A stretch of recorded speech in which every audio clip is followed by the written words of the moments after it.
Hello mga ka-DIY, welcome ulit sa ating YouTube channel, Handilina Vlog. Samahan niyo ako sa video na ito at susubukan natin i-troubleshoot ang isang Acer Aspire 3 model number N22C6. So, ang problema daw nito ay ayaw mag-charge at of course ayaw din mag-power on. So, I think bago pa lang ito kasi meron pa itong takip. And then susubukan nating i-power kung gagana ba. So naka Core i5 pa. Pressing the power button and then walang response. So susubukan nating i-fix sa video ito.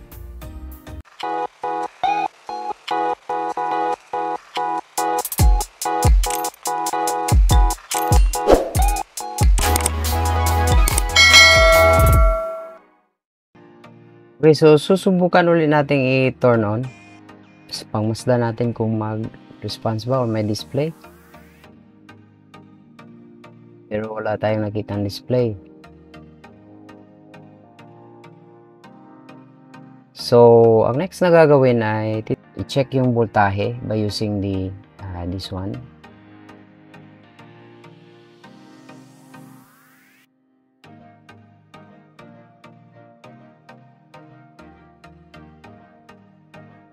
(19.31 volts). So, okay naman. Nakita natin sa multimeter, digital multimeter. So, okay ang kanyang input. So, yun ang first step na gagawin natin para matiyak na tama yung voltahe na binibigay niya sa laptop. And then, titingnan natin dito.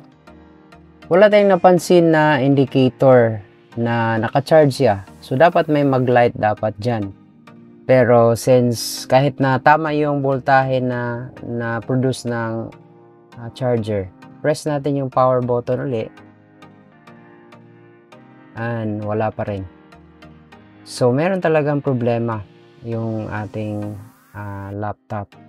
So ano ang pwede natin gawin para bigyan natin ng pansamantala or yung pinaka basic na process? Susubukan natin na gawin na mag-charge ulit siya. So, ito yung gagawin natin ngayon para mag-charge. Titingnan natin yung likuran. May sticker, may warranty sticker pa. So, ibig sabihin ay hindi pwede na gagalawin or wala pang naka-open ito. So, mas maganda kasi alam natin na wala pa talagang naka-check nito. At pwede na maging effective yung gagawin natin para babalik yung kanyang pag-charge. So, long press muna natin yung power button. Ganito. Long press and then, so, we will wait for mga 60 seconds. So, hihintayin talaga natin. So, ito yung pinakaunang step. Pwede ninyong gawin sa inyong mga laptop, lalo na kung wala pang na-experience na problema. At ganito yung nangyari, ayaw mag-charge or ayaw mag-power. Kasi posible na naglobat lang siya. And then, ayaw mag-charge for the reason na siguro ay pansamantala lang. So, by using this one, i-pressing the power button for mga at least 60 seconds, ginagawa natin yung refresh sa BIOS, yung default niya. So, ibig sabihin na discharge yung previous at parang binubuhay or ginigising natin yung BIOS. A sort of analogy. So, titingnan natin. Ayan, release na kasi it's almost an estimate of 60 seconds. So, titingnan natin ngayon kung effective ba yung ating ginagawa para makapag-charge ulit siya. So, next na gagawin, i-plug in natin yung power adapter or power charger and titingnan natin kung meron na ba tayong light indicator sa charging. Ayan, nakikita natin. Gumagana yung trick na ginagawa natin. So, nagcha-charge na.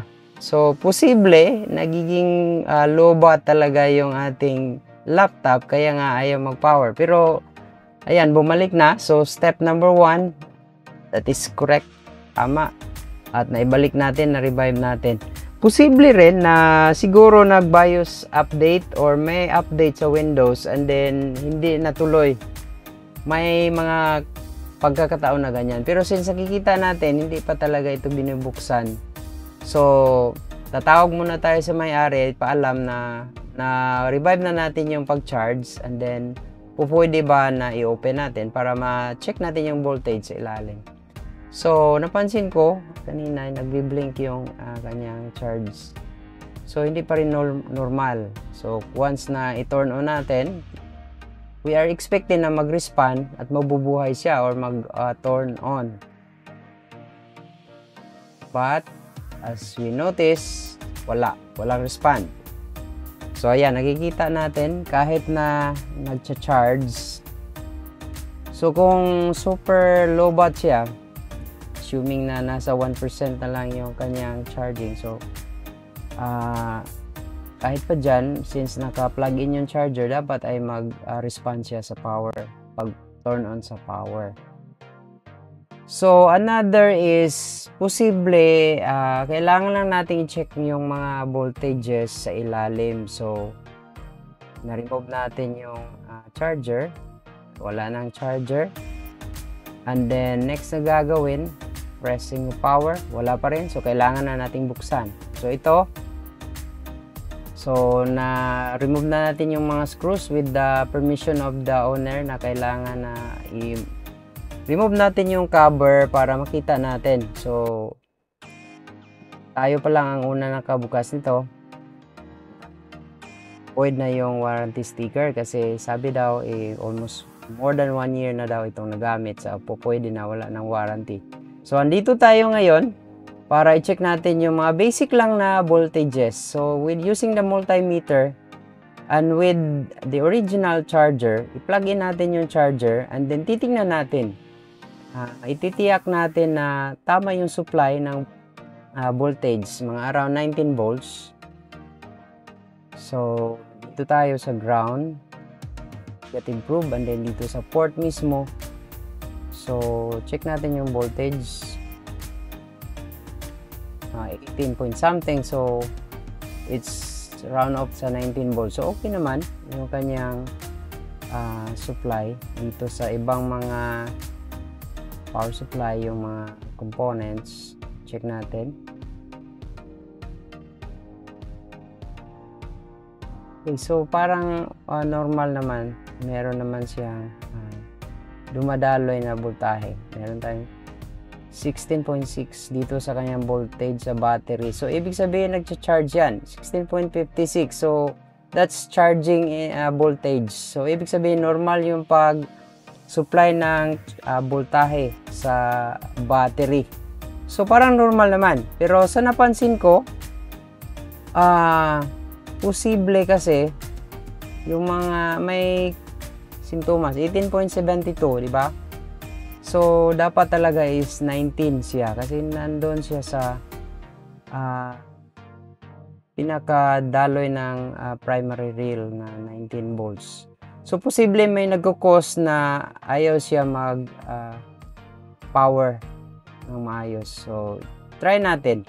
So, kanina na hindi ko na ipakita sa video, na-detach natin yung keyboard at saka binalik natin.